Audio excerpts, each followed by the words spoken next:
we've been blabbering on enough. We've got a lot of people have finally logged in, so let's get rolling here. We're gonna get rolling with the Macallan Harmony, and yeah, the funny thing about doing this, and as most of you know, we do not do a lot of prep for our Kensington Wine Market whiskey tastings. We basically just show up and start talking about whiskey. And I'm hoping, Kurt and Harmony, that one of you guys knows a little something about this whiskey, other than the fact that they tried to make it a whiskey inspired by coffee, is kind of what I'm going to be assuming here. Inspired is all it is, Andrew. Like, Harmony, did you do any studying up on this one? Just because it's named after me doesn't mean I did any studying for it. I mean, I tried months ago. I put it out there. If anyone wants to buy me this bottle, then you're welcome to do it. But I did not. I assumed it was made after coffee. The other one was like very cinnamon and chocolate driven. I imagine this is kind of leaning also into the chocolate, but a little bit more into those deeper, darker, heavier coffee notes. But no, I did not. And I mean, if Jeff was here, he'd be throwing all the facts in that we should know in the chat. But where is Jeff? Where is Jeff? He must be here somewhere, or coming soon. I think the disappointing thing about this one to me isn't even the whiskey in the glass. It's the lack of effort for it. Like Glenmorangie Signet, which is a chocolate malt or a coffee malt or whatever. At least they're doing something special for this. This isn't even like a heavy toasted malt or anything crazy. It's just inspired by a type of coffee bean. Mm-hmm. Well, nothing you did different. You just chose a couple of different casks. Yeah, tiramisu and dark chocolate is kind of the inspiration for this. So it's a lovely. I mean, it feels like after reading that tasting note that this should be kind of your end of the night whiskey. This is your dessert. Comes across a little light, very, very reminiscent to me of like the old Fine Oak range going back like 15 years. Something like the 17 Fine Oak. With a little bit of those, do you remember the travel series, Andrew? Those little 500 ml bottles? I had a little bit of that dumpy old school style. I have so much regret about not buying those because I think they were $30 retail, $30. And I think those things go for like thousands at auction now. It's None of them were really good though. I thought there was one, it was like the 20s or the 30s that actually was decent. But they're all drinkable. I would not pay for any of them. At that retail price, I absolutely would, but anything higher than that nowadays, probably not. Mm-hmm. But the important fact on those is the box made a picture. If you stacked them, each of them a specific way. Well, this is not very old school sherry to me. It's quite new school. Loads of leather, tobacco. Nothing wrong with it. It's just, I don't know. Doesn't taste very Macallan-y to me. I was going to say, it doesn't nose like Macallan either. It's really interesting. It's interesting that they would have a whiskey inspired by Ethiopian coffee. But maybe they were just lacking something from their range they could hide in their morning coffee. So this is filling the gap. This is your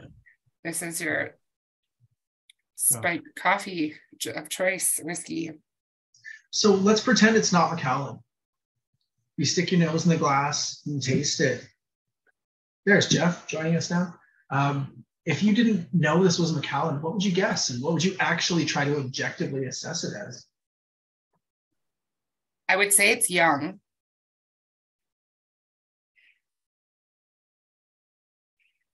It's a little bit more Glengoynish to me almost.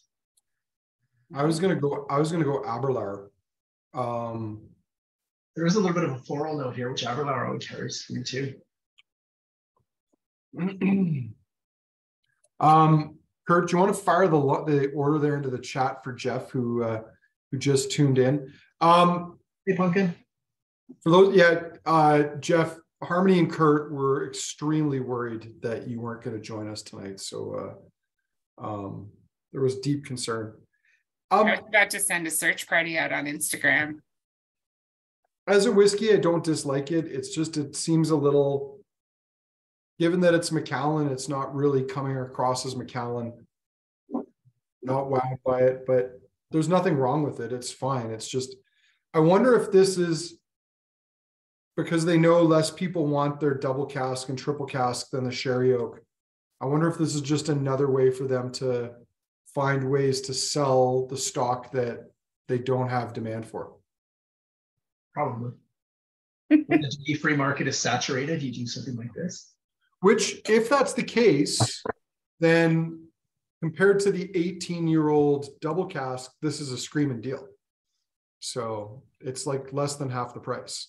I was just wondering, like, how do they get these chocolate flavors like so deep into the dark chocolate and so deep into the tannins and the espresso notes? Is it just, are they doing something different to their malt here, or is it just the cask that went? I think it's cask, purely cask selection.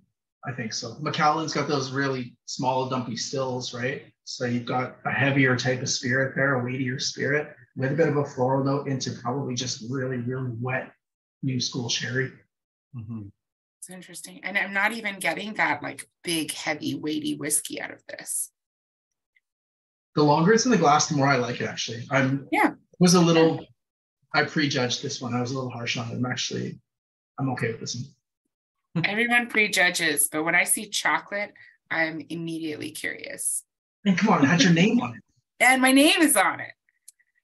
So we'll start a fund. If everybody here could donate $10 to this great cause, I need this whiskey. It has my name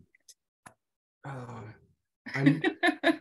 I'm not sure that we can crowdfund on our tastings, but it's probably best that we don't. Otherwise, everyone's going to start. So, Kurt, I agree. Like, as a whiskey, nothing wrong with it. As a Macallan, I mean, for people who are searching for Macallan at its best in its truest style, this is not really what you're looking for. But it's a nice whiskey. It's pretty. They rarely bottle anything that's not elegant. Be nice to have a bit more transparency on it, like how old is it? Yeah. But if I were to guess, I'd say it's probably mid-teens. Coming back to what you just said there, for a whiskey, it's good. For Macallan, it's kind of whatever. Jeff in the comments there said everybody bottles better Macallan than Macallan does nowadays. 100% true. 100% true. Jeff, you were in the room when we had that G&M Spey malt, the same one we got here, Andrew, not too long ago. We tried that again in Victoria, and it showed incredibly well in that tasting. There's a lot of really good Macallan out there. Just don't buy from Macallan. Well, and the sad thing is probably what they're creaming off as their best stock is the stuff that's atrociously expensive, that's primarily going to, one of the unfortunate trends in the liquor business just in general right now is private client services where they deal directly with the customers and they cut the retailers out. And so sometimes we don't even see any of these things. They go straight to wealthy dudes and they get a lot of them. And then you turn around and they're like good guy retailers are trying to make sure things get distributed fairly. And some of these guys end up double dipping. They get bottles of the rare stuff from these private client services and bottles of them from the retailers. And anyway, enough about that. We don't need to go down that rabbit hole tonight. But all right, Rosebank The Roses. Like with the Macallan, this is not on our website because, well, it would sell out probably instantly if it did. This is from Elixir Distillers, part of their Rosebank The Roses collection. This is the 21-year Fascination, and I am going to try to see if I can pull up some more detailed info on this. I'm going to go to the Whiskey Exchange because they used to be owned by the company that bottles this. So you can see the bottle. I've got it here. Here we go. This is what we're talking about. So distilled 1990, 1991, matured in ex-Madeira and American oak barrels for 21 years, bottled at 49.5%. Beautiful packaging on that. My understanding is some of this stuff went into demijohns. before bottling so that it wouldn't overage. 49.5%. And this is going to be the one that, well, it might be not in everyone's price range tonight. And I started telling you all a little story about the ballot for tonight's tasting, because we have at least one bottle of everything in tonight's tasting that we can offer people who take part by ballot. The thing that we have only one bottle of to sell is this one. So we're all going to get to taste it, and there's one for sale. It's not inexpensive, so there is that side of things too. But what's the thought on this right off the bat? This has got a very pretty, elegant nose to it. Oh yeah, it was like green apple citrus to me. Nailed it. Yeah, and like a little creaminess in there too, which is nice. Well, and that classic floral profile that you get in like a lot of Rosebanks, that really delicate spring flowers. And it's getting into that like nice, gentle tropical fruit territory for me too. This is more Rosebank than almost any Rosebank I've ever had, like OB, whatever, right? Harmony nailed it perfectly. Those would have been my first two notes too. And there's like that floral note behind it, but it's all lemon and green apples. Mm-hmm. Super pretty. I adore Rosebank, and this is like one of the better ones I've ever put my nose into. I think, Kurt, you poured me a sample of Rosebank once, and it was my first ever Rosebank. Yeah. Rosebank was one of those whiskeys that I remember a lot of us were really worried about, primarily because the spirit's so delicate. We knew it was not going to mature to great ages well unless the casks were a little bit more tired, a little bit more old. And, I think that's part of the reason why we're seeing a 21-year-old bottled probably and sold a decade after it was first taken from cask. And the reason for that is that they didn't want it to over mature. Mm-hmm. But hats off again to Oliver Chilton and Sukhinder Singh and that idea, that vision of we need to preserve this stuff at its best rather than, either sell it off immediately or put it into a cask that's just going to completely leave it in a cask that's going to completely overwhelm it in time. So if there's anybody here that isn't too geeky, Rosebank shut down in '93. So this was one of those lost distilleries. It's on the verge of reopening now. I think almost everything is done. I think they're nearing commissioning from what I understand. It's supposed to be flowing soon. But Andrew, this is one of those weird distilleries because I think you can hide a lot behind peat and stuff. So it's very possible something like Brora or something like Port Ellen might come close with enough time to reaching a profile that's similar to what we know of them. Do you think Rosebank ever will? I don't know. I mean, there's so many variables that you can't account for. And when we talk about Rosebank, let's be honest, we're primarily talking about a handful of vintages from the late 80s and primarily early 90s, because by the time people realized that there was a market for and there was an interest in Rosebank, all the Rosebank from the 70s and 80s was gone. Like, I've not seen many old Rosebanks, full stop, even from Diageo. Like, look at the ones they did the 21, the 25, all the stuff that Ian McLeod has now is again from that parcel from the early 90s. And that period in time is interesting because I am all but certain that distillery was probably operating one shift a day, 5 days a week at best. So longer fermentations than maybe they would have done at other points in time. I just think there's so many variables that are going to be hard to match up to kind of recreate that spirit style. And I agree with you. I think the easiest one to recreate is probably going to be Port Ellen because the peat is such an integral part of that. The Brora one, I think maybe, if as long as it's somewhat peated and has that waxy, fruity profile, then, maybe it'll somewhat resemble it. But yeah, it's going to be tough to make something that's like Rosebank all over again. Yeah. It's really pretty. Fruit flan from Bob. Ellen says butterscotch. Getting some grassy herbal notes now with a bit of orange too. Mm-hmm. It was Rosebank, wasn't it, Andrew, that got absolutely robbed blind by those dirt bags cutting chunks out of the stills? They might have been, but the main one was actually Imperial. And that's the reason why Chivas Brothers demolished Imperial and started over rather than refurbishing it, because they'd left the site more or less unguarded for about a decade. Like, I think a guy would come around every once in a while and check the locks on the front gate, and that was about it. And what they realized is some entrepreneurial Scots had gotten into the building and had stripped it of every bit of copper. Like, all the wires in the walls were ripped out, the stills, the piping, like everything was gone. And they looked at what it was going to cost to rebuild it and said, it's not worth it. We'll just start from scratch. But some very likely, actually, I shouldn't say that. I think it would be less likely that that would have happened at Rosebank, though. I think the story you're thinking of, Kurt, is I think someone did try to steal copper from the stills in Rosebank and was caught, because that's now reminding me of a second story.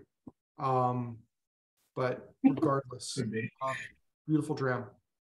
There was one distillery where I have photos. It might even have been from Aurora, where they literally just cut big square chunks out of the stills, and there's photos of the Why? To steal the copper. It's worth a lot of money. Well, right? but I think in the case of Brora, it's actually different. I think because they had decommissioned the distillery, you have to leave the stills in an unusable state. So I think that's why they would then go in and cut like a plate out of it. But yeah, squares fit back. Jeff would know, squares fit better into the back of the truck. It's true. Yeah, driving down the highways in Scotland, first of all, if you have a pickup truck in Scotland, that's unusual. So you're going to stand out. And if you have a pot still sticking out of the back of a pickup truck, I suspect that will draw a lot of attention quite quickly. But anyway, should we move on to the Springbank 15? Sure. We're not trying to rush everyone through these. We do like to go back through and revisit them a second pass. And man, I am loving that note on the Springbank 15 on the nose. Yeah. What is that note? It's really I had a date square yesterday, and this is reminding me of a date square. Well done. That's a great note. Little bit of like, what is it? Is it crunched up like oatmeal and stuff they put on it? You know, like kind of macerated dates. I actually don't even know what goes into a date square. Maybe someone here knows. Maybe someone's a cook or likes to bake. Throw the recipe in the chat for Andrew. Or like old school fig Newtons before they ruined them by taking the saturated fats out. That's exactly what I was thinking, was a fig Newton. Jeff just gave you the recipe. Smart ass. Dates, oats, and squares. It's grapey like Springbank 15 always is to me, but it's not quite as grapey as I usually get off of it. No, I'm getting a bit more like chocolate. I'm getting a little bit more. Still got those nice dried dark fruits. A lot of coastal seasidey notes too.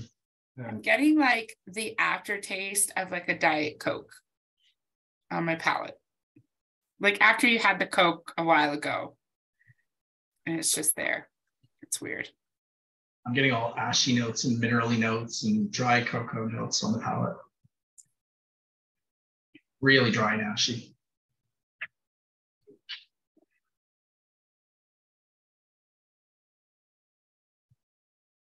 But can we agree, like that's got a nice old school feel to it? It's got the feel of a whiskey that's made the way whiskey used to be made.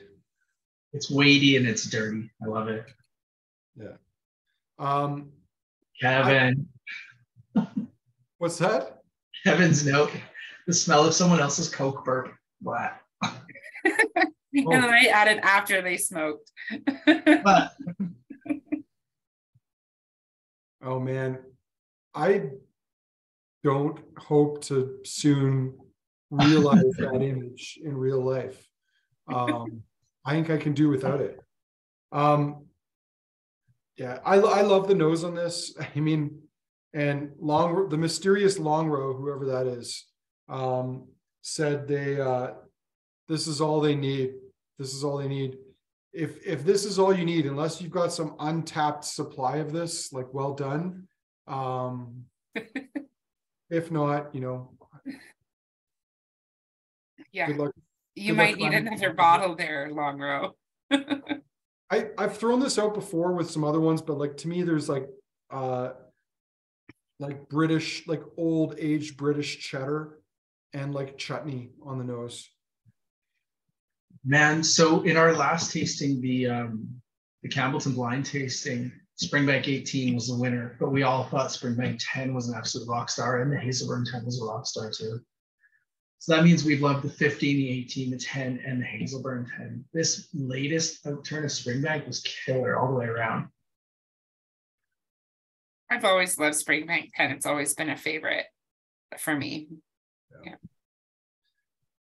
And I love Hazelburn to the point where I cannot buy it because I just drink it like immediately. It doesn't last a week. It's just I have to have it. That Hazelburn 10 was dangerously drinkable that we had. Yeah. And I don't feel bad if I look back over my years of drinking whiskey and all the Hazelburns and Springbanks that I've drank. I'm quite content with that.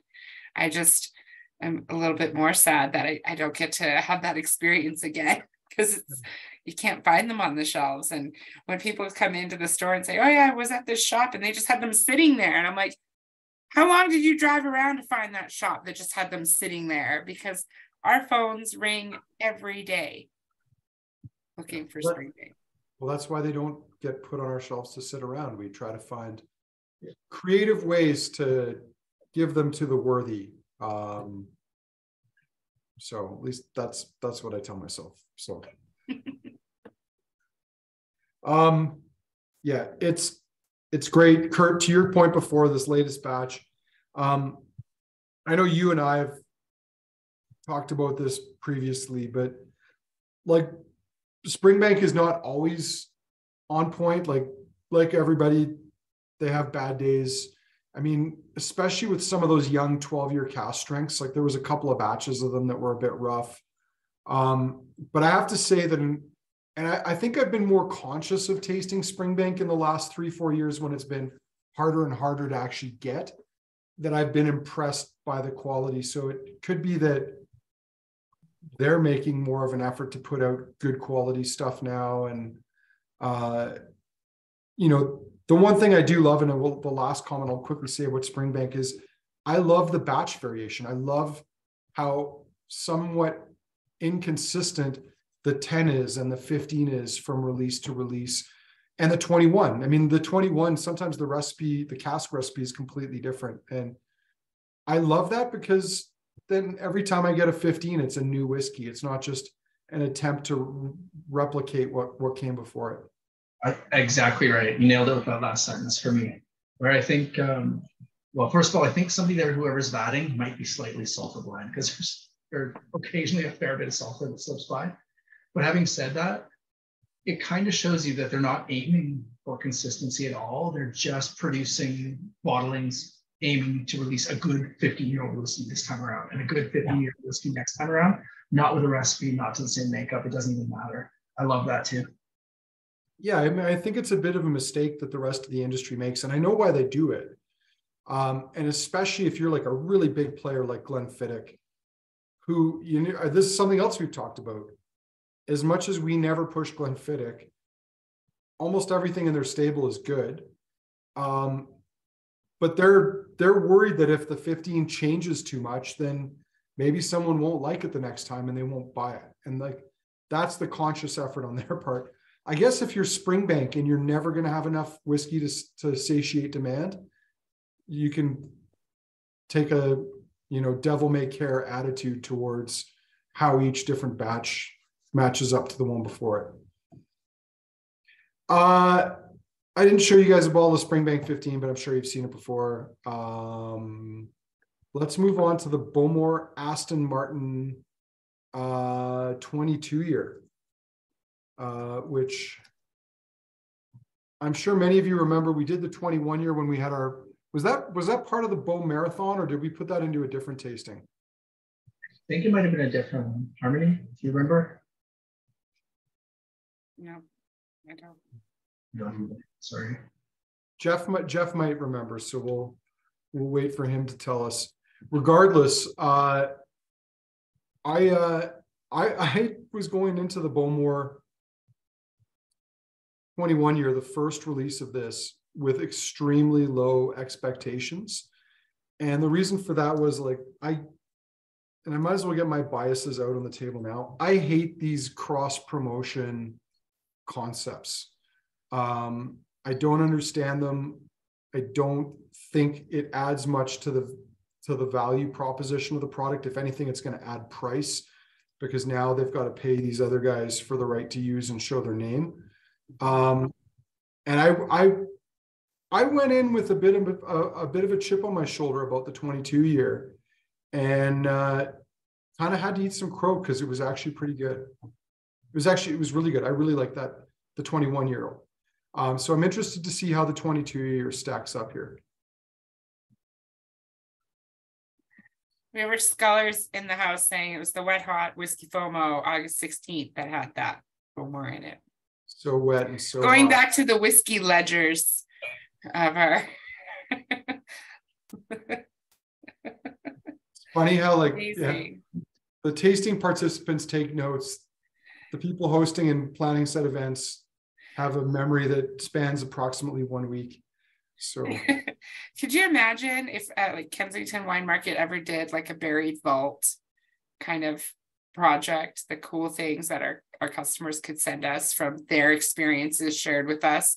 Like Phil and Sue would probably never give up that ledger, but maybe a copy of it could go in. And I like, they've attended so many tastings, like it's unreal. Jeff as well.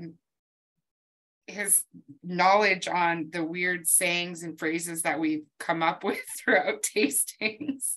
If only we could put that in a vault, save it. Well, I'm trying to pull up the Aston Martin 22 on the Bowmore website, but I'm not having any luck. So I'm just going to pull it up on old Whiskey Base. Yeah, I think they've only got the 21 on the website last I checked. So, I mean, well, we could go back to the fact that it's so different. So different.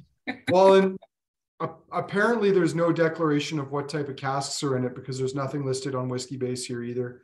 But regardless, that's the bottle it comes in. If it's the same box as the previous one, and I don't know because I didn't open it, it's probably got that Aston Martin medallion on it. But guys, what do we think about this? It's pretty, it's just classic Bowmore to me. Like it's very tropical and lightly peated, and it definitely leans to me more into ex-bourbon style than sherry. Just off the nose anyway. Kevin's got the sandy beachy note there, which I kind of agree with, and some nice citrus tones coming off it too. It reminds me a little bit of a duty-free, I think it's like a 17-year-old they had out a while back called White Sands. Yeah, Longrow just said the same thing. Oh, there you go. That mysterious Longrow. I've never been on a sandy beach. This isn't fair. But if I go to a sandy beach and it doesn't smell like this, I'm going to be disappointed. So there is a sandy beach in Calgary, Harmony, on the Elbow River, but it's not going to be like this. Like also, just down the road from me? Yeah, it's also not far from where people take their dogs to swim. I was just going to say that. There's poop in the sand.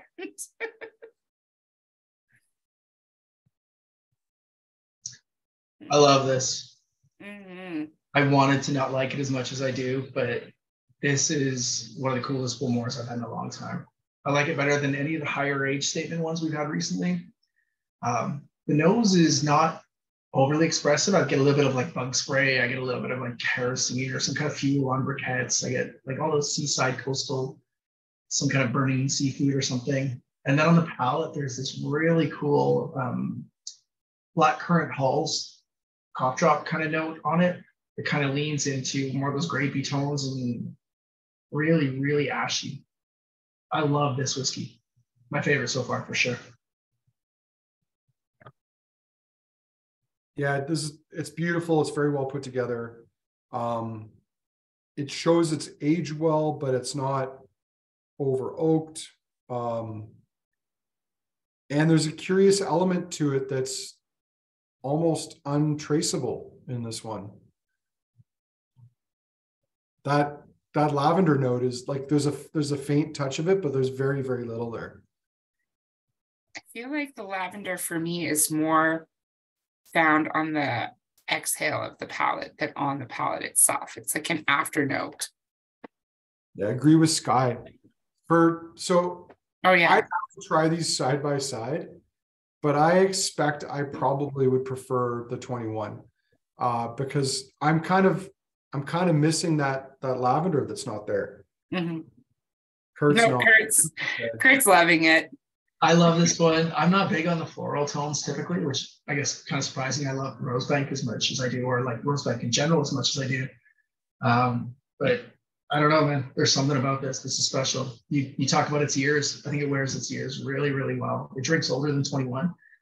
I'm with Harmony. There's way more ex-bourbon notes than anything on here, but I also get some of those hallmarks of the Limerick casks.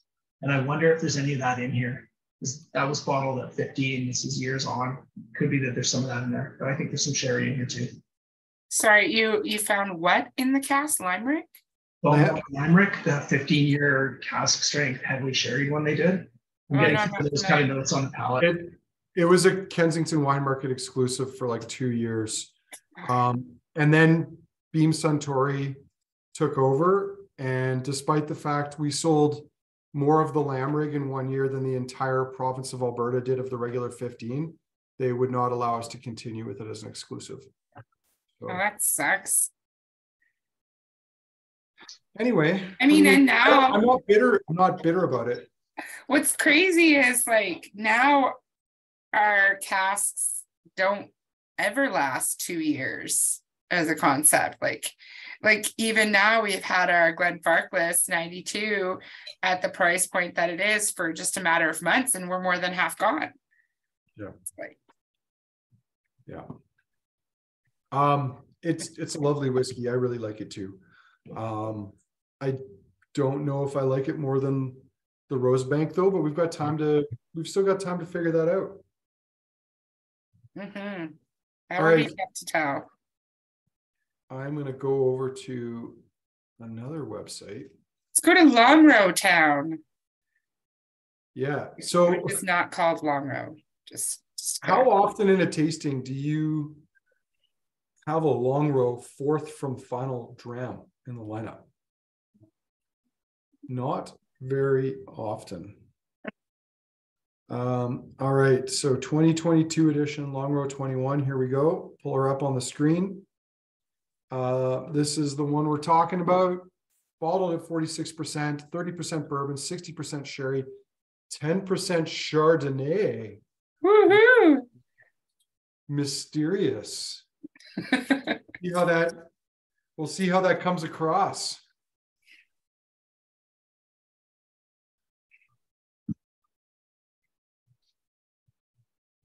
I don't know if it's my glass, but I'm not getting a ton of peat on the nose right off the bat. I'm not getting hardly any either. I was wondering the same thing. I'm gonna shake it up a bit. Wait till it hits the palate. Yeah. It's there. Oh boy, it's big. Yeah. It's ashy and dry and dirty and really dry, really tannic and grippy. And there's the Chardonnay. They really did not need the Chardonnay in there. Kind of an off note, but everything else is so pretty aside from that little bit. And I can overlook it in this because this is really awesome. Smoked Gouda on the nose. Good call.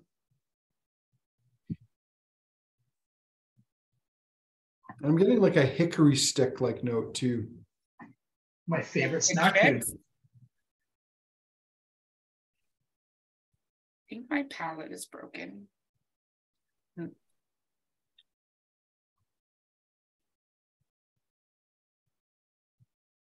We got some people here that love the 17 Longrow, that Chardonnay one, Andrew.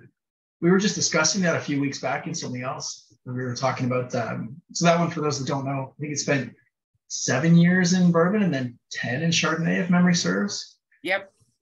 Man, one of the absolute prettiest noses I've come across in years. But the palate, the wininess made it almost undrinkable for me.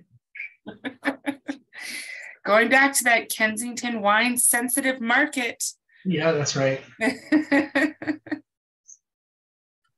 Well, I love that bottle. I actually got to keep Andy's cask pour from it when he brought it over before he bottled it.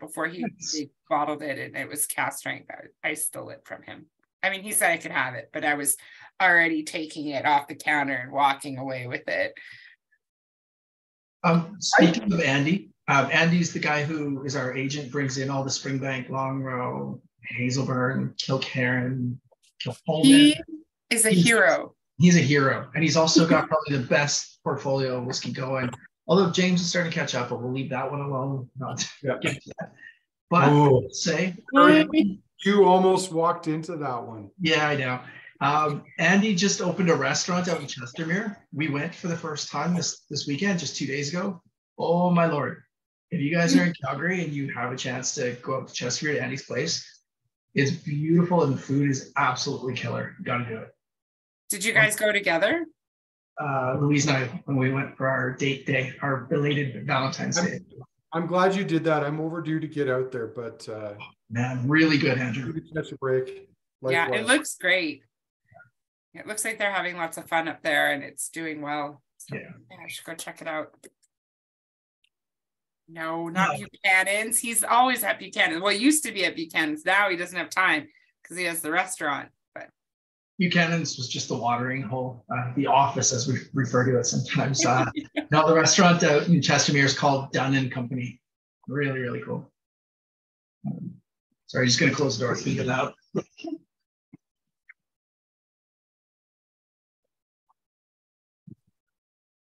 This is an interesting one. I like the Longrow.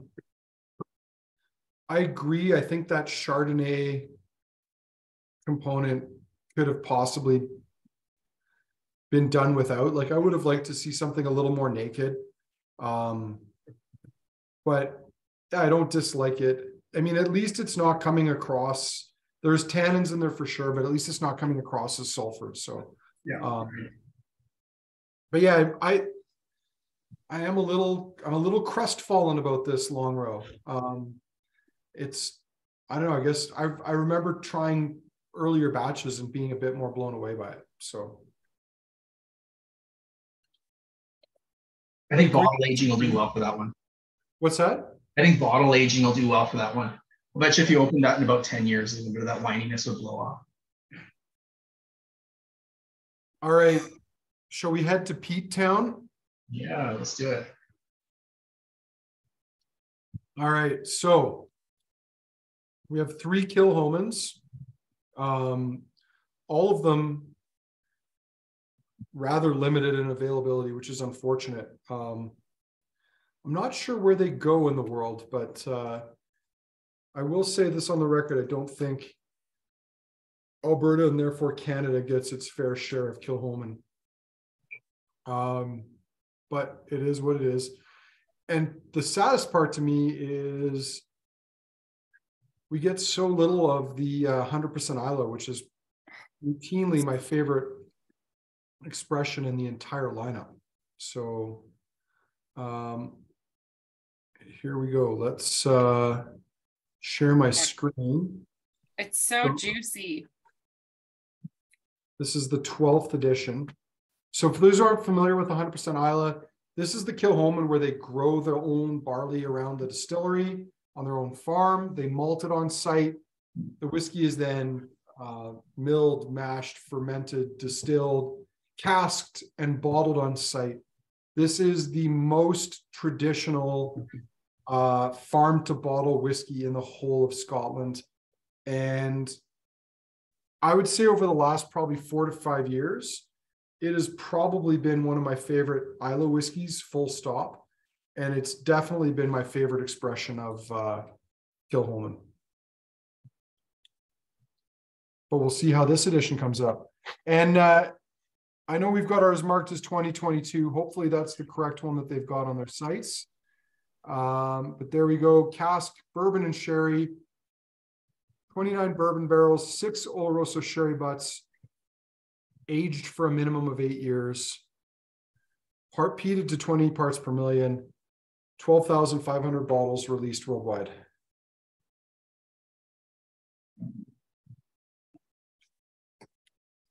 Yeah. This is awesome. This is why I love Kilchoman. And 100% ex-bourbon. Yes. Yeah, they killed it on this one. Very barley forward too. Loads of barley, lots of citrus. That really nice prominent lemon note. It smells like being at the distillery too. Like, are you suggesting you smell the soap that Anthony uses? Is that what you're saying? Andrew, don't ask questions if you're not going to be comfortable with the answer. I'm not going to judge you. Yeah, no, I think you guys all know we're unapologetic Kilchoman fanboys and fangirls. We've done a bunch of casks for the store. I think we just wait for the next opportunity to do another one. Each time Andy has an opportunity, we're absolutely keen. And they've also been really good for either giving us way off the beaten path cool stuff like our mezcal one we had, or like the 14-year we've got right now, which was the oldest we've ever seen here. So they're good to us. We love them, even though we can't get enough of it. Great distillery. Yeah. I mean, I don't think there's a lot that needs to be said about this other than that it's great. There might be some sherry in there, but obviously you saw the ratio. It's predominantly bourbon. I wouldn't be surprised if some of that sherry was refill sherry. I'm not getting, I'm not getting a ton of cask influence in this. This is more that multi-spirit, like oxidizing in cask, nice salty tones, clean smoke, and some nice, like especially like big citrus fruits, kind of going into melon territory for me. So this one was 29 ex-bourbon barrels, 6 Oloroso butts, all of it between 8 and 11 years old. That's awesome. It's beautiful. Amazing balance on the head too. Like I find it's nose and palate are perfectly in sync. I love it. Mm-hmm. The more it sits and the more I move it around, the more I can get those sherry notes from it. But the nose is like almost all the bourbon traits and that citrus, vanilla, kind of lemon that they're known for. But now that it's set out a little bit and I've moved it around, the finish is a little bit, the drier fruits, a little bit more tannins, and it's really nice. I think it might be a toss-up for me whether Kilchoman or Lefroy has the best young spirit on Islay. I'm an Ardbeg guy. We've talked about how good their new make is and everything, but really young Kilchoman and really young Lefroy is really exciting stuff. I think I would have to do a side-by-side. I've never bought a bottle of Lefroy. In your life? I hope I can keep my job, but I've never bought one. Look, Alan's losing his mind. He's like, "Why would you?" I'm filing from divorce for my work wife here. It's not saying I haven't drank it. I just never bought one. So, Kurt, I'm going to chime in on your comment. For me, it's not even close. I think Kilchoman makes the best young whiskey on Islay, and I think they have since they started bottling stuff around 2009. But big praise, man. I mean, Lefroy quarter cask, it is what it is. It's got a huge following. People love it. I've never been tempted to buy that. I've never been tempted to buy a bottle of it. Whereas, thank you. Like Jeff, I've got a deep catalog of like 3-year-old Kilchomans where I was like, oh yeah, that's good. I should buy a bottle of that. So, yeah, that's how I feel. Like the Kilchoman, young Kilchomans for me have always just nailed it. And yeah, I've never been moved by them, the Lefroy's, which is funny because Evan and I were just talking today about how that Lefroy 10 was his first ever peated whiskey. That was his first experience, and he thought something was wrong with it. He called his dad over and he's like, "Is this corked? Is something wrong? Should I take it back?" And his dad goes, "No, that's straight up Islay. That's how it should be." And he said he had to choke it down with ginger ale to get through it, and that was his first experience. Wow, Evan has never told me that story. That's going to come up at an inopportune moment for him at some point in the future here. He recently confessed it in a blog post because of our calendar this year, and it was on the distillery page of the Lefroy, and I was doing some research on the 25. So yeah, he talked to me about that, and he said I mixed it with Coke or ginger ale, and I said, "Well, what did it go better in?" He's like, "Well, ginger ale, obviously." But he was a young person, and I said, like my first Islay experiences were Bowmore Kalila, and I just kind of settled there, and I tried the Lagavulins and Lefroy's out and about. But when I discovered Kilchoman, and Bunnahabhain, I was done. And Bruichladdich, I was like, all right, I don't need to go anywhere else. These are where I'm happiest. Yeah. Some good comments in here. Old school peaty goodness. Jamie is asking, do you think it's Kilchoman's smaller scale that makes it better? In some ways, the answer to that is yes. But it's a bit more complicated than that. I would actually say the main reason Kilchoman is better comes down to fermentation.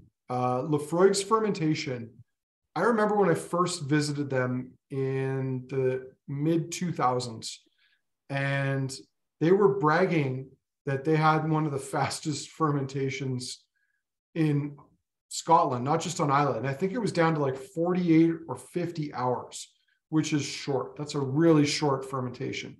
Kilchoman's fermentation is more like 5 days and sometimes stretches a little longer. And if you think about distillation and what distillation is, distillation doesn't create flavors. It can shape flavors, but it primarily is concentrating flavors. And the idea behind that is that if you have something that tastes fruitier and more complex before you start distilling it, you're going to have something that's fruitier and more complex after you've distilled it. And ultimately, I think Kilchoman has done that.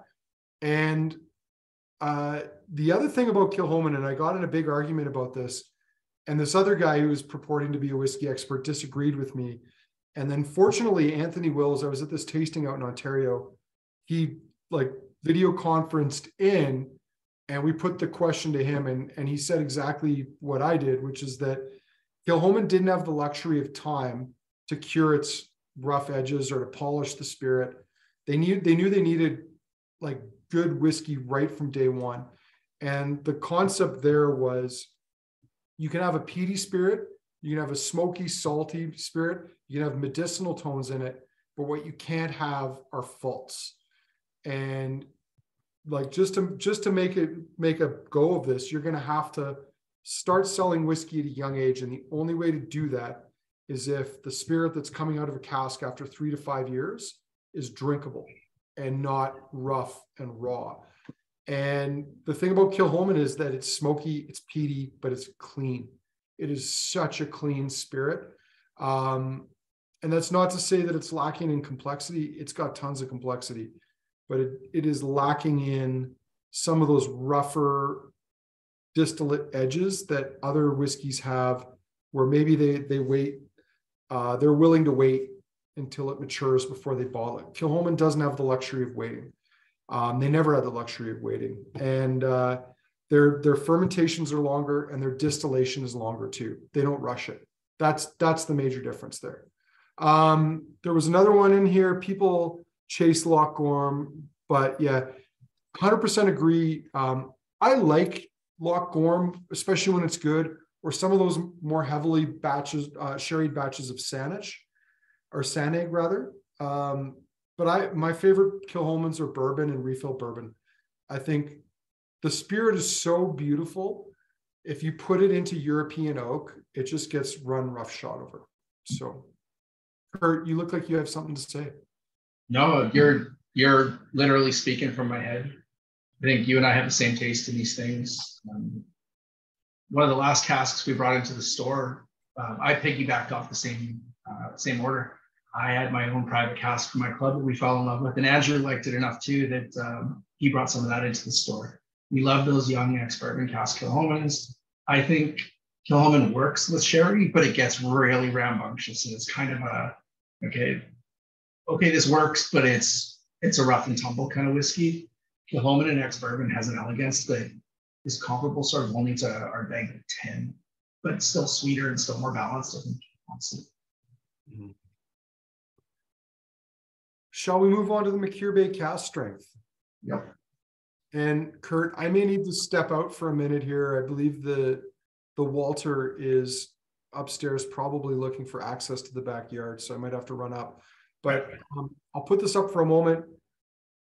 They started doing this, well, they've done it a little longer than a couple of years now, but this is the second year that they've released Machir Bay cask strength globally. Some of you might remember last year, they did it, I think at Christmas time, and there was like Santa hats on the sheep and stuff like that. Does that ring a bell? Anyway, this is the Kilchoman Machir Bay cask strength at 58.3%, 828 bottles at 50 ppm. But for all intents and purposes, this is the regular Machir Bay, but bottled at a higher proof. Yeah, this one was actually delayed. So this was 2021's bottling that was delayed till 2022 release, and we're drinking in 2023. So they didn't get to do one at that point. I've been waiting to try this one for a while because I know the first one kind of wasn't really my thing that I tried, and that's the only one I've ever tried. So this one to me is right up my alley. I think I actually prefer the lighter smoke of the previous one, but this is that same rounded sweet profile. Harmony? I love it. I already told you I like Machir Bay ex-bourbon. Like, this is just happiness in a glass. You can see it. You're just sitting there with a smile on your face. Yeah, it's great. It's pretty. It's smoky. It's ashy. It's lemony and vanilla and nice fruit notes, and the palate, just the weight of the whiskey is lovely. We need to make these samples bigger.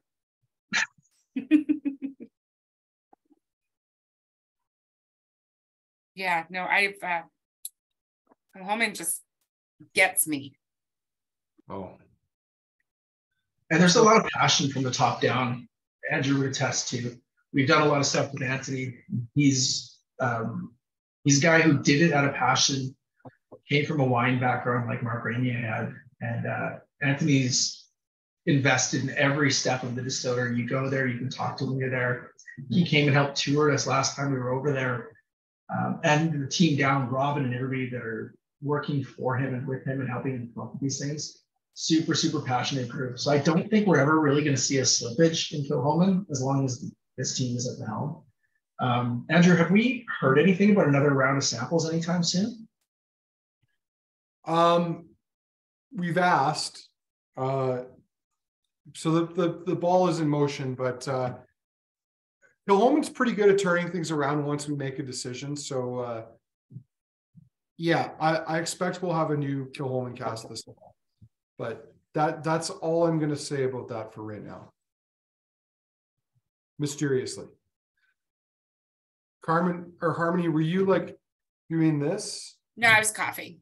That thing? What's that? Is that dabbing? Is that what that is? Know.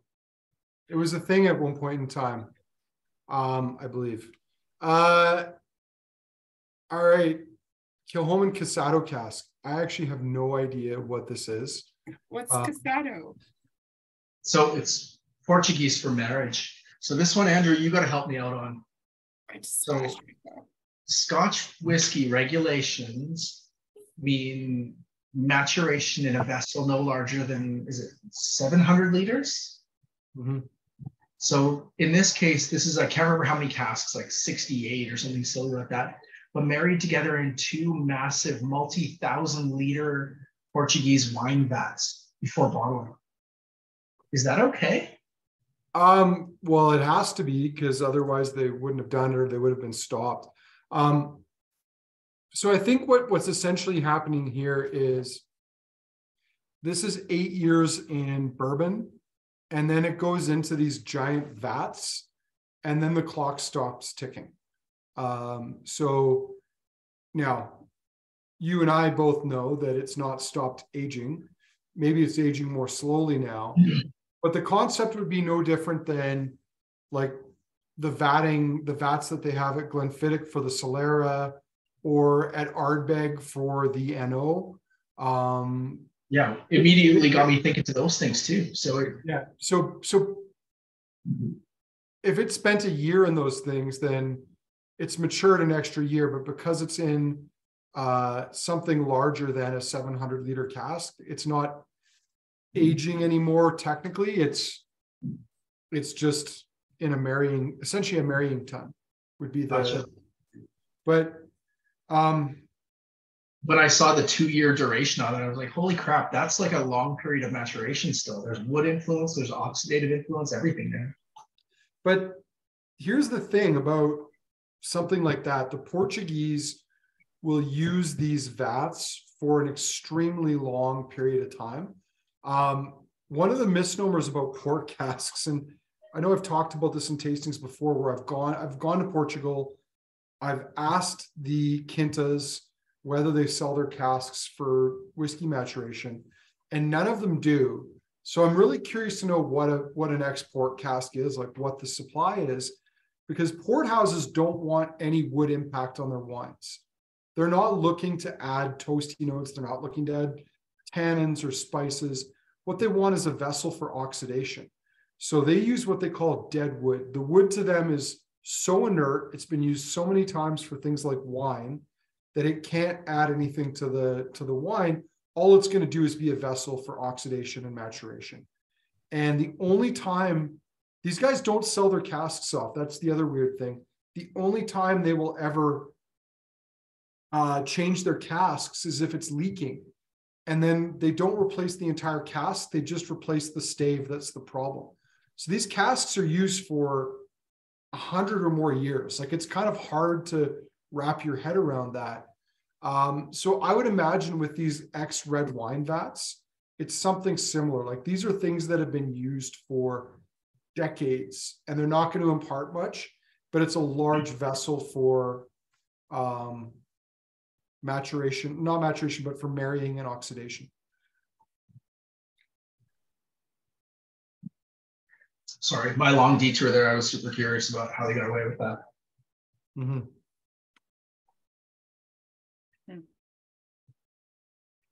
It works though.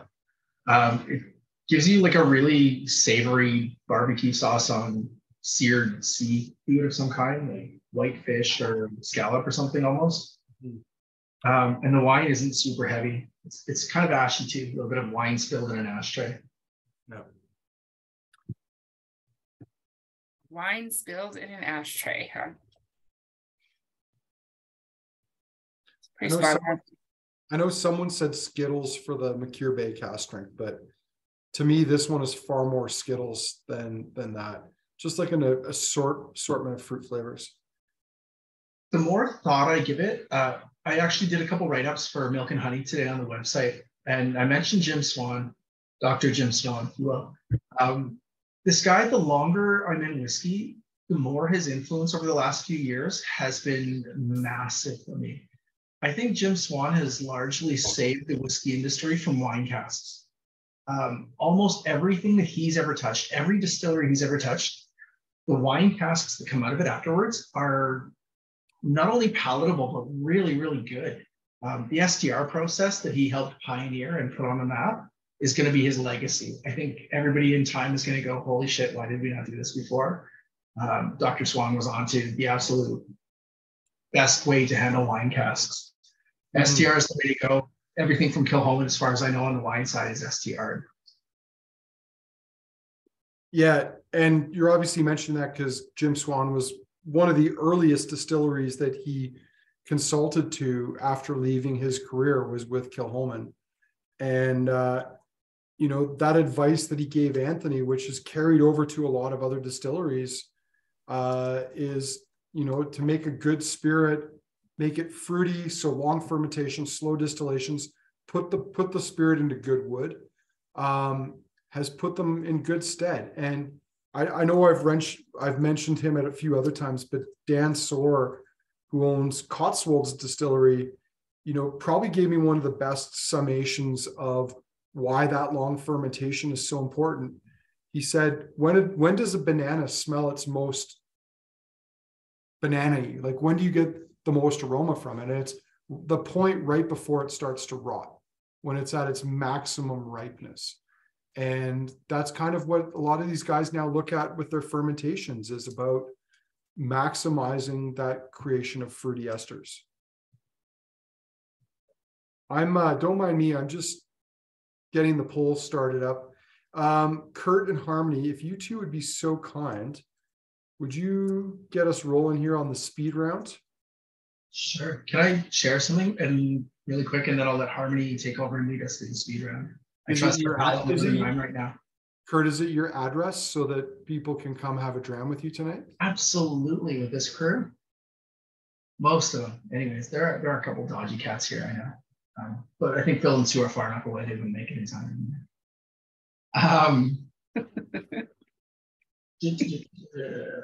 So yeah, it was Rosebank that got gutted there, Andrew. The police claimed a significant amount of planning would have been involved in order to get into the building, and then set about removing the metal equipment over a period of some weeks. There was supposedly security on site, but it was hardly Ocean's 11. Those involved in the Falkirk copper heist simply hacked a few gaping holes in the stills before loading up their lorry and heading for one of the less reputable scrap merchants, one imagines. So yeah, it was Rosebank where they literally just cut chunks out of the stills and couldn't get away in time with all the rest, I guess. Yeah.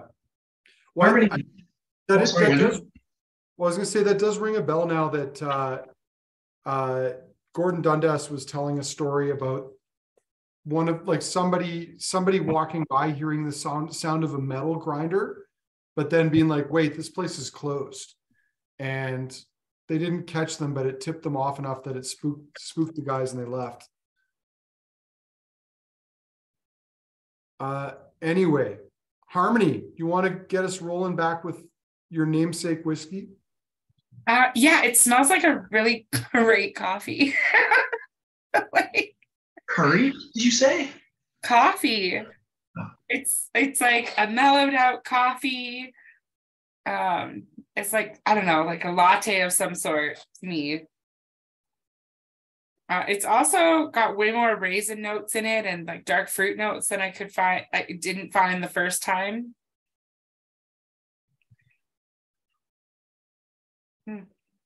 Cardamom, chai, a bit of licorice now. Mm-hmm. Yeah.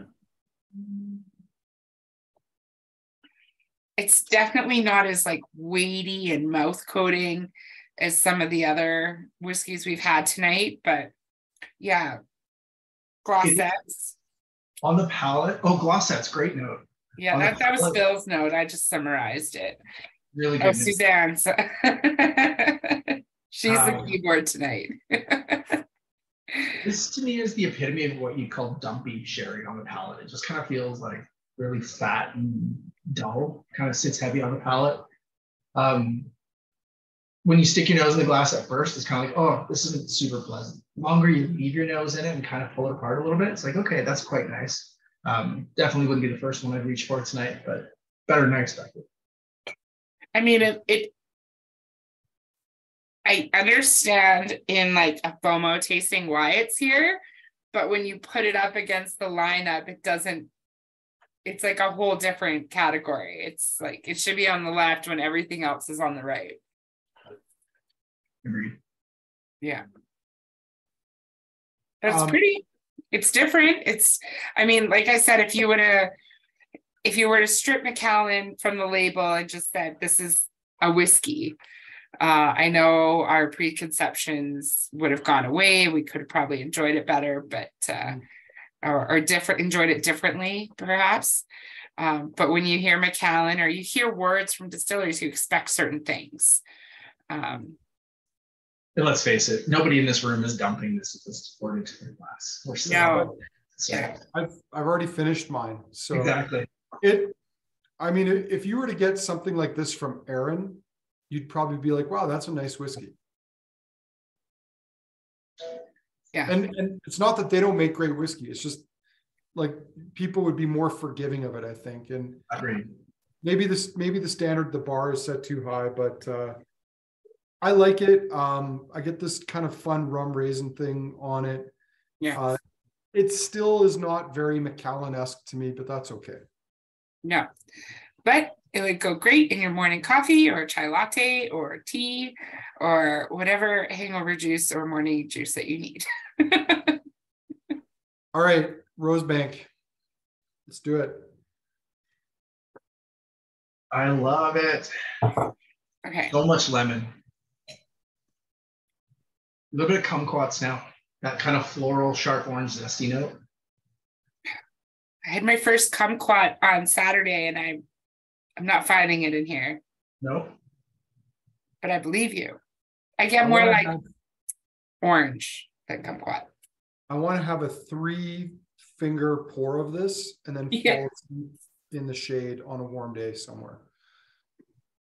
I would sign up for that. This is beautiful. I have 4 fingers on my hand. Sorry. I don't want to wake up with like cotton mouth. So I thought like 3 ounces would be enough where I'd be like, you know, I'd sip it while I'm reading my book and then eventually I fall asleep. But when I wake up, I don't feel more tired than before I fell asleep. So 4 fingers, I think I'd be there. You're like the Canadian bard. Poetic language, buddy. I love it. Yeah, I like that. In some ways, and I know we were kind of back and forth on this, and I think it made sense not to have this whiskey first from you want to warm your way into it, but in some ways, I think the second time around, this might have showed better if it was before the Macallan, at least for the second round.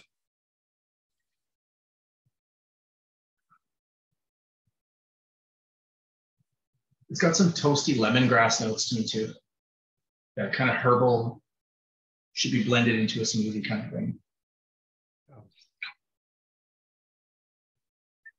That's pretty. Okay. Harmony Springbank 15.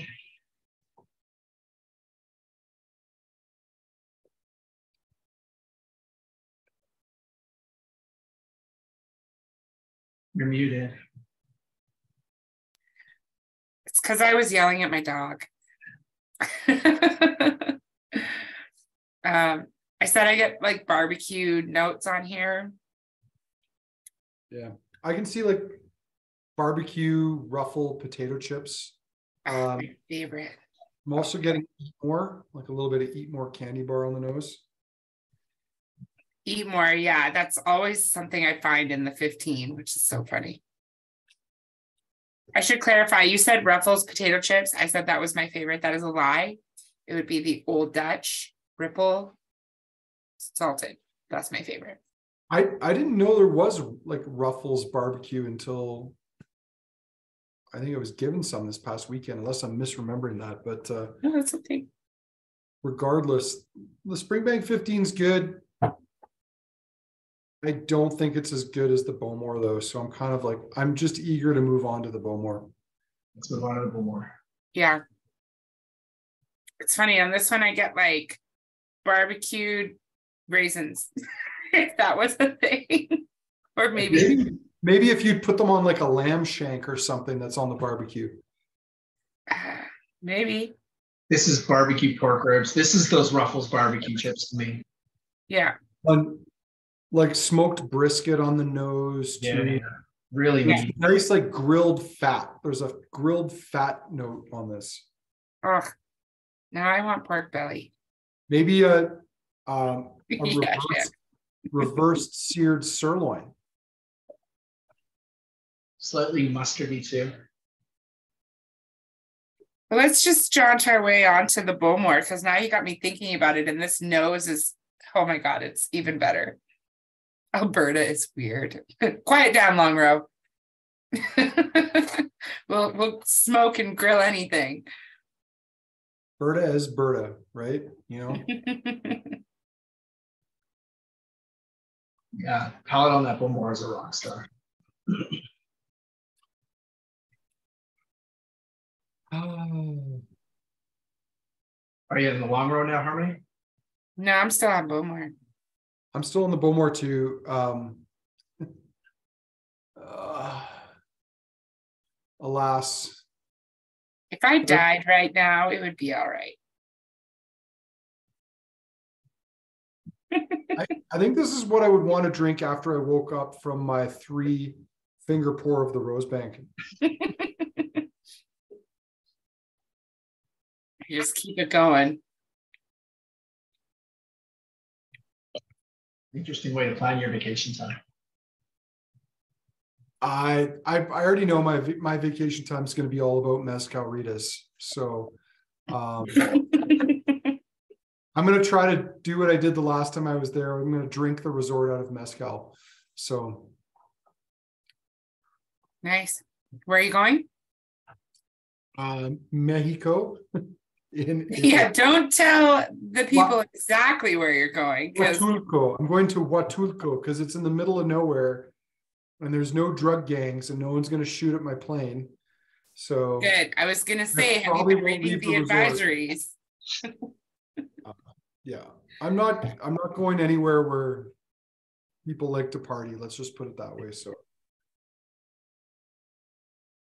that Bowmore is awesome. So I still think I like the 21 better, but I couldn't tell you that for certain unless I tried them side by side.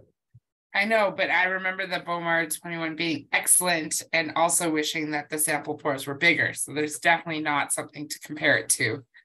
Mm-hmm. Jeff, I'm not under any illusion that the drug gangs aren't everywhere, but I like going places where I know they're not going to be like picking a fight, or it's not like a smuggling corridor. This place is in the middle of nowhere.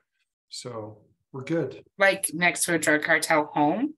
Just kidding. You know what? Sometimes that's the safest place. Yeah, it is. Let's move on to the Longrow.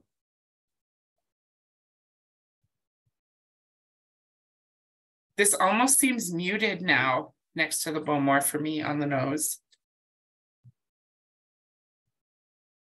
It's like a cinnamon bun dough, almost like before baking, it's still doughy.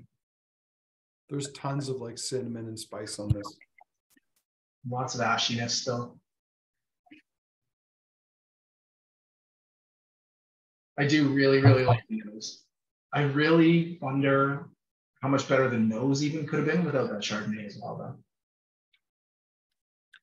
Do you think the Chardonnay is what's adding that kind of buttery, fatty note that we're getting at the back end? It probably is. Probably. I kind of like that note, to be totally honest. Yeah, it's a different finish for the 21 than you would have expected. That was a really good call, Andrew. Because let's face it, those big buttery shards are because of oak, right? So that would be bringing that kind of lactic, to the back end of this. Good call. I mean, it does. It's probably masking some of the spirit's complexity, but it's still pretty. So, I like it. I don't love it. Yeah, I'm in the same boat with you on that. I like it. I don't love it. I don't know if it was last year's or the year before's Longrow 21. I think I preferred that one. So, and I think the only reason we tried that is because of our friend Andy cracked one open and brought it into the shop for us to try. So anyway, Kilchoman 100% Islay, second time through. It smells even better this time. It smells so clean coming off of that Longrow. Oh my gosh. Man, even the Berklady 100% Islay was a knockout in that tasting, and this is just as beautiful.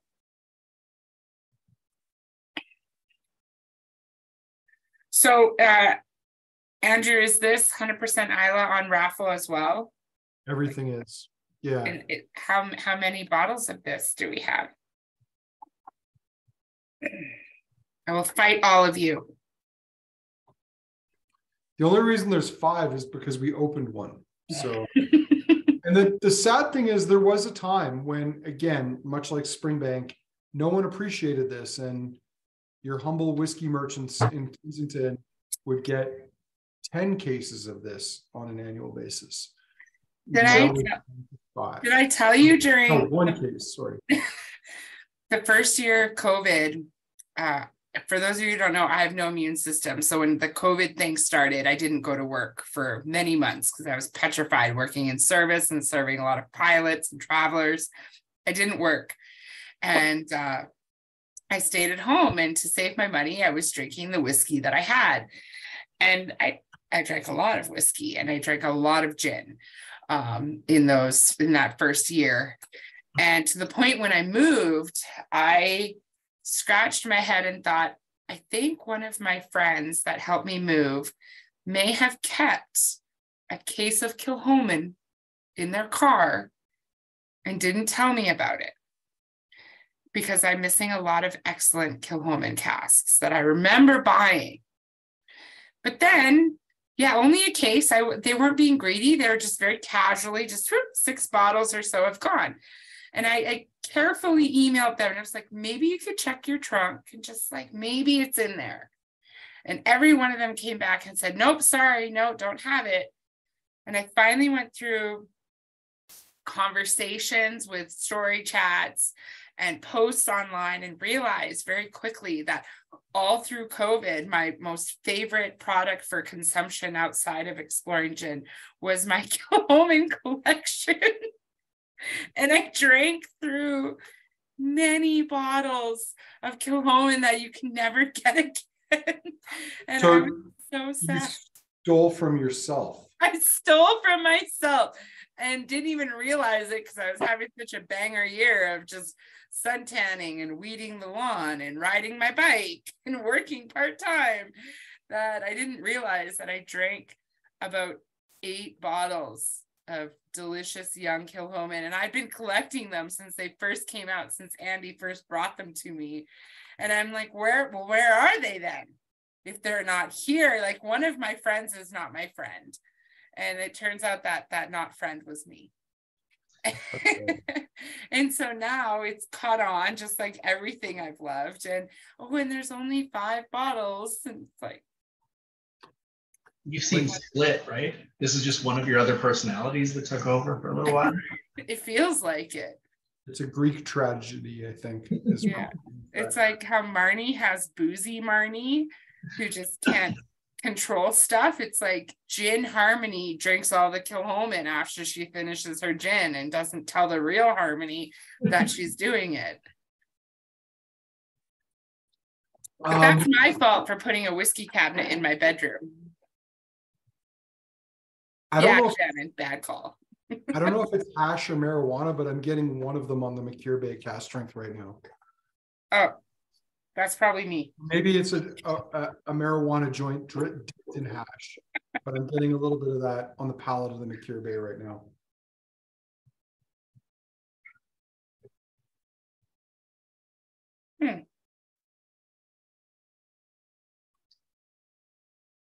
It's a good question, Bob. I don't know who poured the samples, but it was probably Harmony. Is yours overfull or underfull? If it was overfull, it was me. If it was underfull, it was probably Harmony. Yeah. And alcoholism is not a problem if you don't collect the chips, which I don't. So we're good. We're good. Yeah. I'm not sure how that works, but I don't think that's how that works. Pretty sure. Pretty sure. Jeff just said if it showed up empty, it was Gin Harmony. I'm calling bullshit on Jeff. I'm betting there was whiskey in there. He's trying to pull a fast one and be a funny guy because he's nosing it right now. He's like, yeah, I'm actually nosing it right now. So I see. Jeff, that kind of meanness can only be resolved by the dispatch of Glamorgan cheese buns to a certain wine store. I think that's the only way to solve Which that. we have not received since a certain pretty pink-haired lady stopped working, which is hurtful. I mean, to the cheese bun industry and Kensington. Mm-hmm. And to dyed pink-haired ladies, I think. She's actually like, has any showed up? Has anything come for me yet? I'm just going to ignore that last comment. Any other thoughts on the Machir Bay cask strength before we move on to the before we move on to the Casado Cask? It's a really good outing. Shows you good batting for the Machir Bay. Machir Bay's kind of become my go-to recommendation now for people that are looking for affordable Islay, because it's actually cheaper than Ardbeg 10 and Lefroy 10 and quarter cask nowadays. And I think the quality is consistently higher right now with Machir Bay too. I also think there's a little bit of sweetness there that isn't in the other two. It probably makes for a broader appeal. So it's cool seeing it amped up a little bit. 46 is good drinking strength like the regular one, but this is way better. Mm-hmm. Harmony, any thoughts before we move on to the Casado Cask? No, not really, other than for those of you counting bottles available, I prefer the 100% Islay still. It's irrelevant. It's irrelevant. It's not relevant. It's relevant to me. Ruling. Overruled. I don't have a gavel here, but let's just pretend that I did for the moment. I'll just put on your big Flava Ferg chain and we'll move on. I was gonna wear my Tony's Oilers jersey. It actually is game night tonight, so I know it is, and the Oilers are playing. And I was like, "Hey Tony, should I wear the Oilers jersey? Because Andrew really hates it." And he was like, "Please don't do that. You need more dacious." And I was like, Andrew doesn't control that. Joke's on Tony. I don't do the schedules. That's what I said. Like, no, don't do it. It's tied 1-1. But all right, Casado Cask, final thoughts here. Pretty.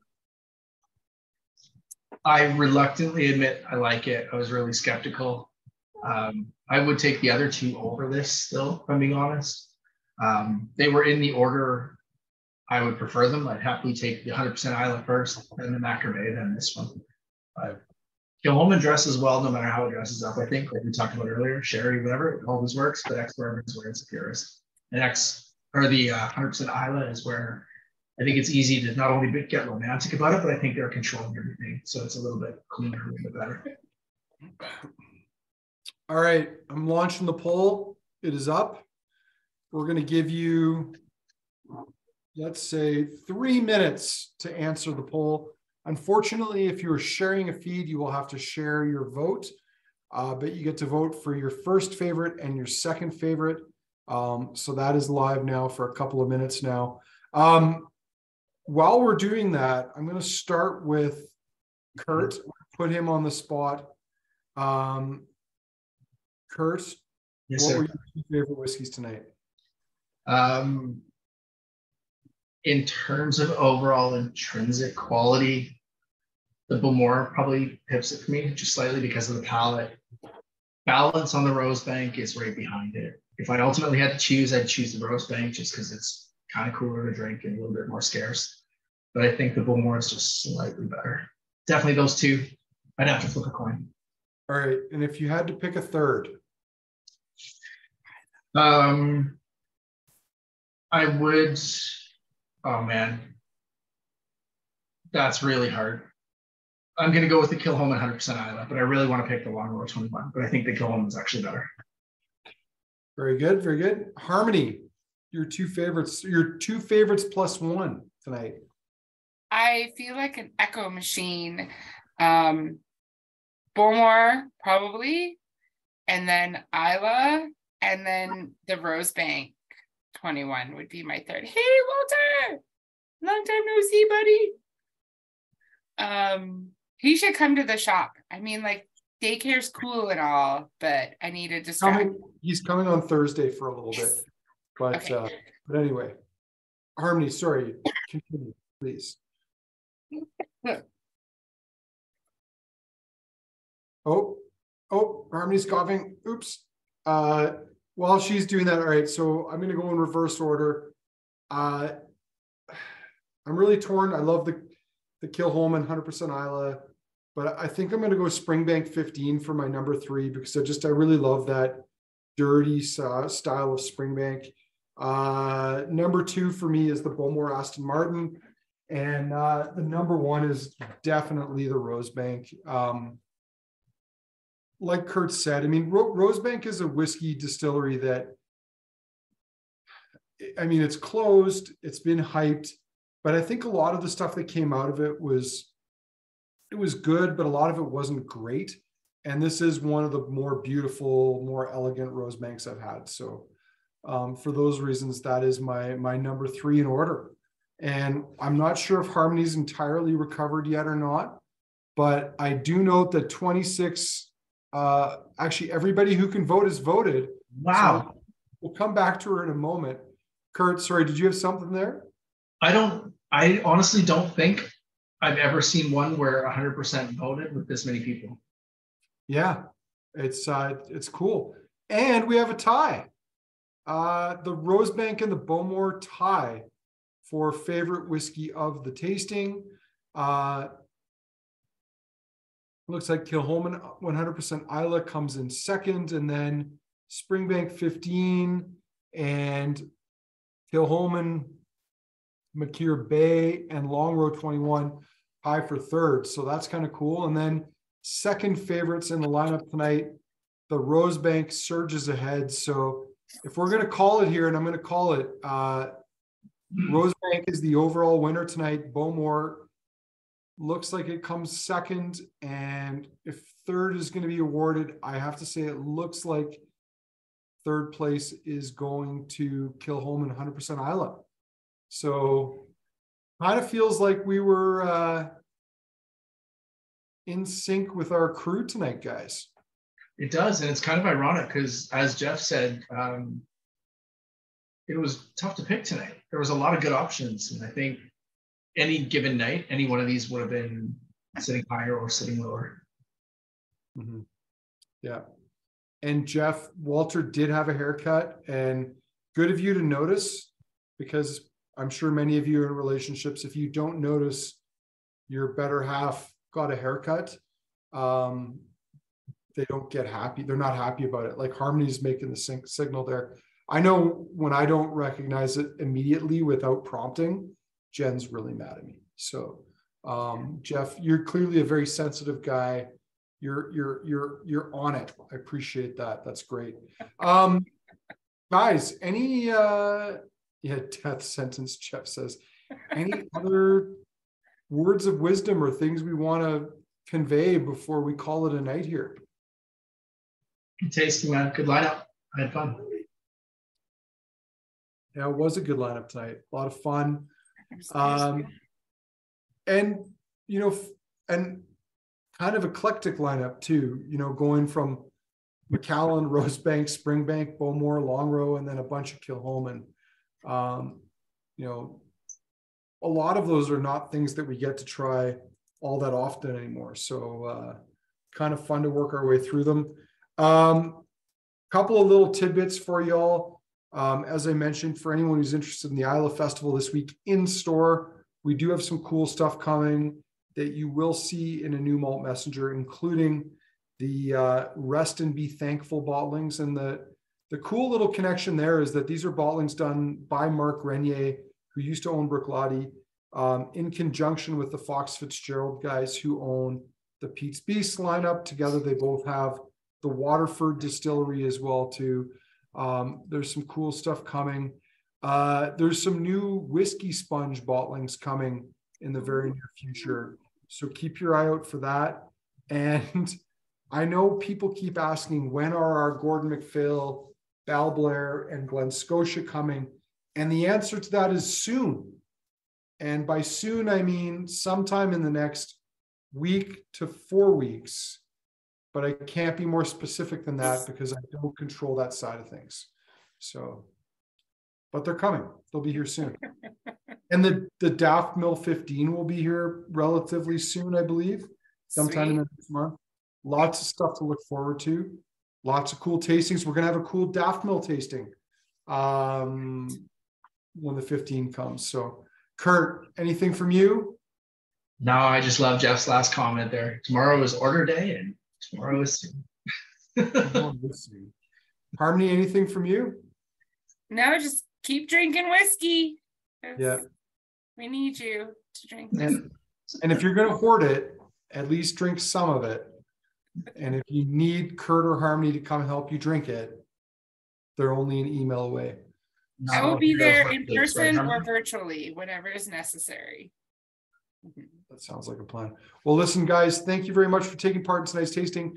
The ballot for ordering bottles from tonight's tasting, or not ordering, but like entering the ballots for the whiskeys from tonight's tasting, it should be hitting your mailboxes around 9 p.m. tonight. Believe it or not, I got this stuff all done ahead of time today, which is a first, I'm pretty sure. Just fingers crossed there's not like one technical issue wrong with it and it doesn't work. If it is, you'll hear from me in the morning, but the ballot email should be going out shortly. The Aaron cask that we've got coming, latest intelligence on that is it likely won't be here before June, July. So that's not going to be here imminently. We have a Bladnock, an old Bladnock, and a Ben Romick coming that'll be here before that.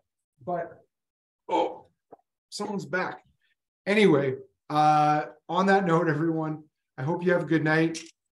Go Flames, go Osaka Castle, and have a great night. We'll talk to you soon. Yeah.